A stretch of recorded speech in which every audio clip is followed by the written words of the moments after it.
Super Turbo, I didn't know how to take it at first. The first few weeks it came out, we had a tournament at World's Finest. I won first place. Tomo wasn't there.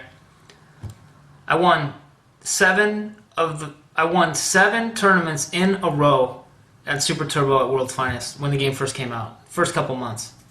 Undefeated. 7 wins in a row at Super Turbo. And the reason I won is because people didn't figure out how to use the supers. As soon as people figured out how to use the supers, I quit the game.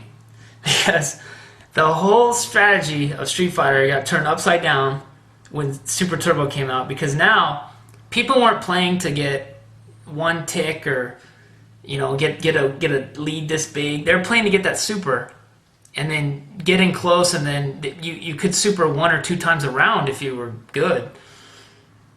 Get in close and then throw that super out, hoping that you could. It's just by percentage. We won't call it luck. We'll just call it percentage. You might have a 40% chance of landing it when you're in close to somebody, and they're trying to keep you away or push you back or do whatever. You could land it, and you could take off 50% or 35% or whatever the heck, and then it's not only that the hit is taking off like a combo, is that they're after that thing lands, they got position on you. Position is everything. So when someone gets position on you, they're charging their meter, and you're just sitting there blocking, and you can't really do anything. So Super Turbo was I hated that game.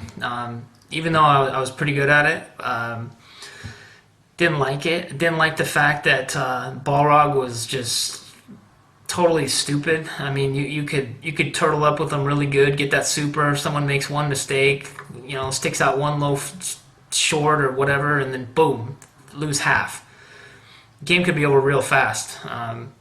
Didn't like that particular style. It kind of took away from the purity of the game of positioning and just ticking someone's energy away, just dominant position. If like take Rue for example, you're playing against Rue, jumping straight up over a fireball is pretty common. If you jump one time against Super Turbo Rue and he didn't throw a fireball, you're landing on the super. And it's doing, pretty considerable damage, plus he's got position on you again. Then he starts the spin kicking all over to get the super again, and it's just like you make one mistake and you jump straight up and then you lose all that. That's just not right. So a lot of people are going to disagree with that, but Tomo hated it. I know that. I hated it. Mike probably just saw it as, hey, this is the way it's going, I might as well just get good at it, whatever. But a lot of the purists just didn't like it, and I consider that Street Fighter was dead at the end of Super. Super Turbo came out, not that many people played it, and there just wasn't the enthusiastic receiving of it, and plus then World's Finest closed.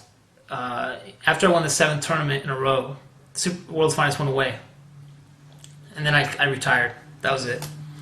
From trying to be the best or trying to be something dominant. I just was done with it. So then maybe 6 or 8 months after I had quit, Mike Watson called me up and says, "Hey, I've been filming with these guys from Northern California, and let's go up there and beat them down or whatever, So I said, hey, I'm not afraid, I'll go ahead and go to Northern California. So let me just tell you what happened when we went up there, because this is probably, those guys probably remember this moment, and it was probably the best moment they ever had. I have no idea. But I'll tell you about what happened.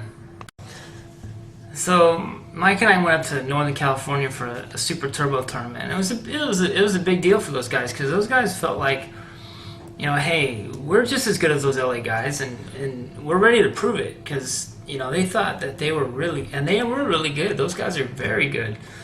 It was an honor to play them. I just had a different mentality than Mike. Mike wanted to be their friend, and I'm kind of like the type of competitor that I mean, I'll be gracious and nice to you after I win or lose, but I don't want to be your friend because I need motivation to beat you. You see what I mean? I don't like to fight with my friends and beat, try to beat them down and talk crap to my, people I like.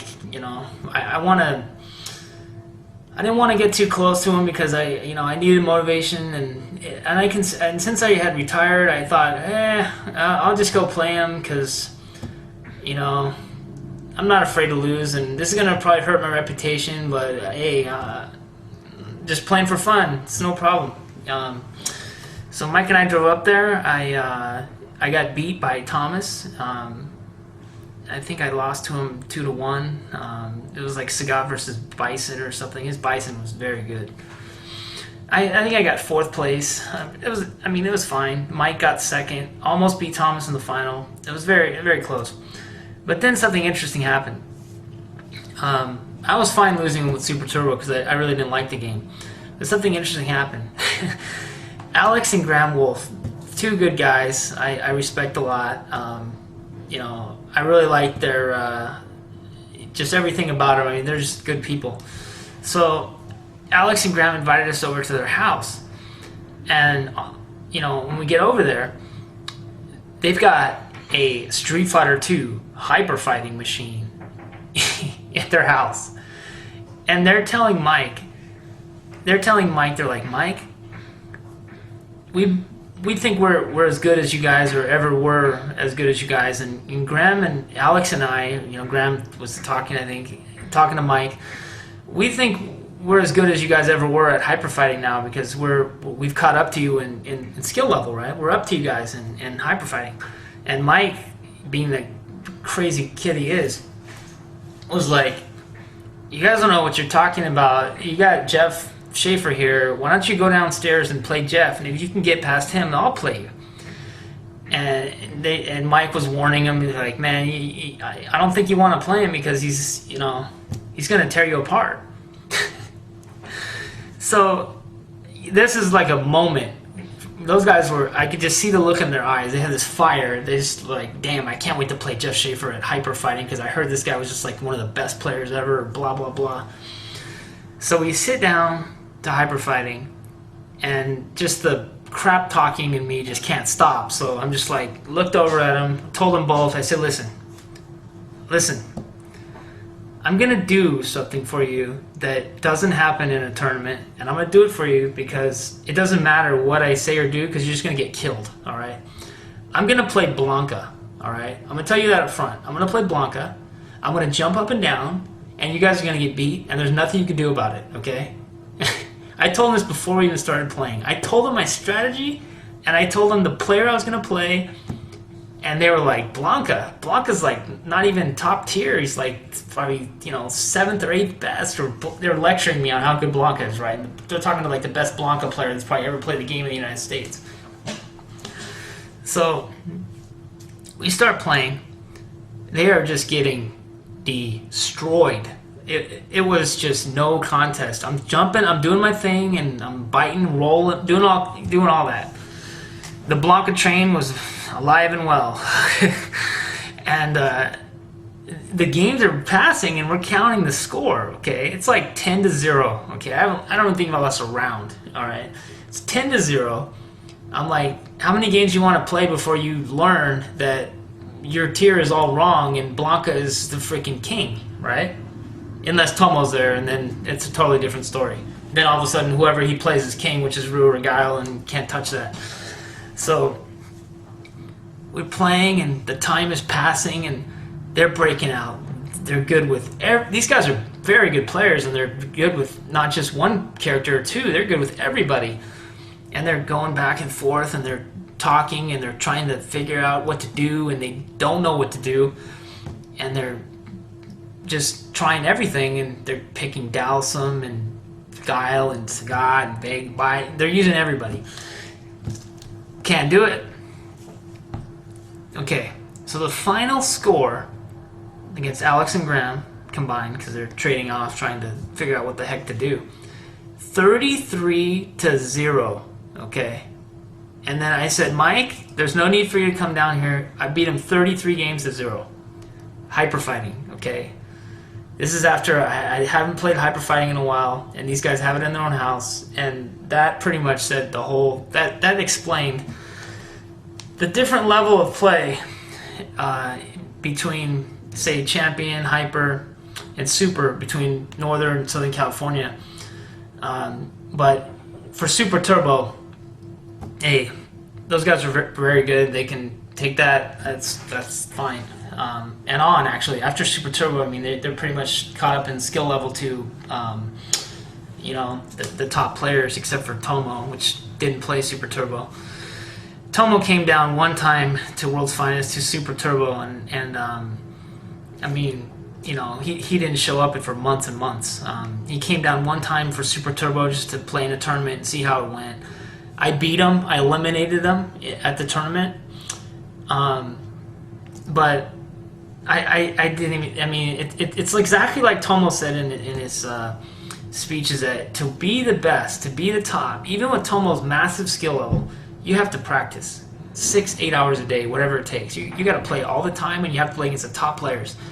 Tomo didn't have any practice against any top players in Super Turbo. He still came down there, still did well, but he lost. And it just goes to show, you can't just come with natural skill and think you're going to win. You got to be playing all the time.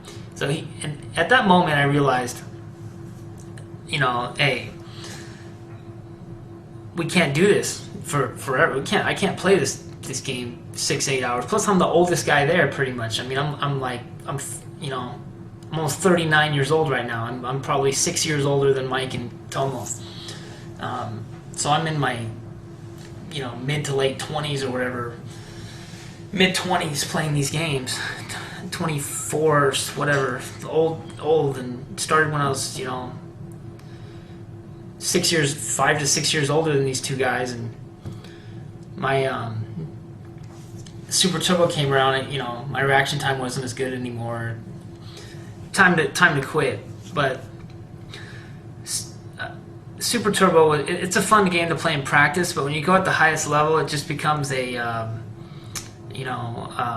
game. It's a one strategy game. It's pretty much get the super and use it to win.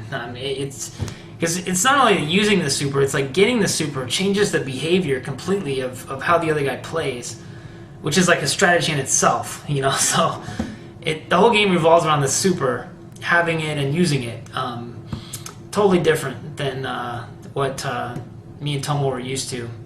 I mean, I remember I played Balrog against Tomo. I played Balrog, and he threw a Sonic Boom, and I supered him, and he lost half. And just to see his reaction on his face just for throwing one Sonic Boom, losing 50%, he didn't even know what to think about that. He just shook his head. He was like, man, this game sucks. I could see it in his eyes. So,